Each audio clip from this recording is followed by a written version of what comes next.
Hey, everybody. We're all virtual. That's crazy, right? Yeah, super crazy. Anyway, welcome to Virtual English to everybody.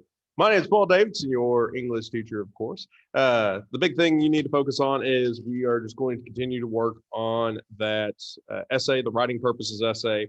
You were to select what you felt was your strongest of your four sampler pieces and develop that into a full-fledged 500-word essay with a proper introduction, body, and conclusion. Check the actual lesson that this is the actual assignment. I've posted links to the introductions lesson that you can go back and revisit. I'd highly recommend doing that, especially now. You could also revisit the conclusions lesson that was also included. I included the body paragraphs essay for development reasons, but you don't necessarily have to unless you're struggling to stretch out your body paragraphs, getting it out to the 500 words. You need to break it up into paragraphs. Is a big important thing. You need to remix it a little bit. Like just try different ways of starting it out, try different ways of approaching it until you find the one that works for you. Good writing always starts off with a poor first effort, and you have your poor first effort now down.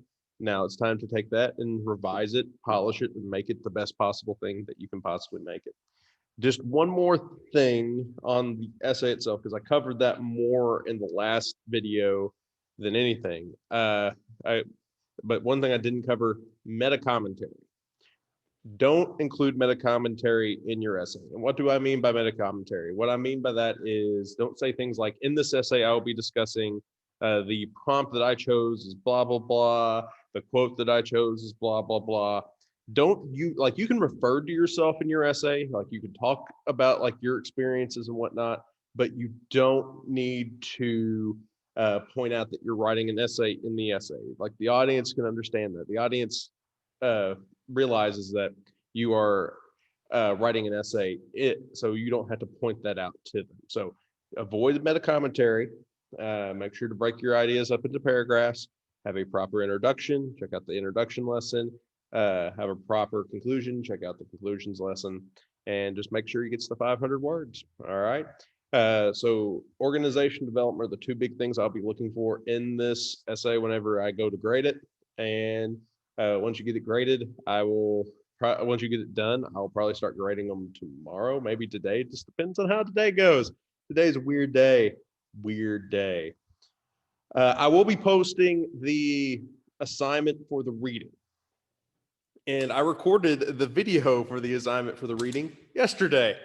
So whenever I refer to the virtual kids or the kids that can't be here on Friday and Monday to present, that's now all of you. So all of you just need to go ahead and follow the directions. The direction, like the tutorial that I walk you through on how to do this is good. It's just a little bit of the nomenclature at the beginning and end is no longer applies. So now these instructions apply to everybody, not just a select few. So whenever you're watching that video from yesterday, just take that in consideration. So when it comes to the reading, just follow the directions, the steps that I walk you through, and I think you will be fine. Public speaking was one of the reasons why I wanted you to kind of get used to this. Because it is a skill you need to develop, and the only way you can improve at a skill is through practice. But the other added benefit of reading your essay out loud is to hear it kind of vocalized.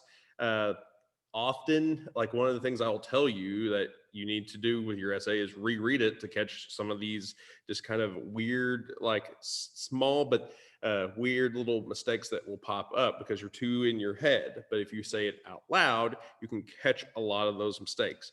And so that's part of the reason why I want you to get in the habit of reading your essay out loud, because your writing and your speech are kind of interchangeable. And so like people are like, you write like you talk. That's not a bad thing. It really isn't. It shows your personality. It shows you on the page. Just sometimes it does not sound right. And so that's why you need to speak it out loud in order to see where it would mess up. All right. that's all I have for you for today. Continue to work on the essay. I think a handful of you have already got it done. If not, you need to get it done. It's due Monday, same day as the reading. Do you need to record yourself reading your essay? I just need an audio recording. I don't need the actual like video recording of you reading it. And on Monday, originally I wasn't going to start this, but since now we're all virtual, on Monday we'll start critical approaches to literature. So on Monday you'll have just a little lesson. You'll have to sit through and watch me teach you what critical approaches to literature are. All right. So that is something to look forward to. If you have any questions, email me and all that fun stuff. And I will see y'all on the flip side. Later, Reno, kiddos.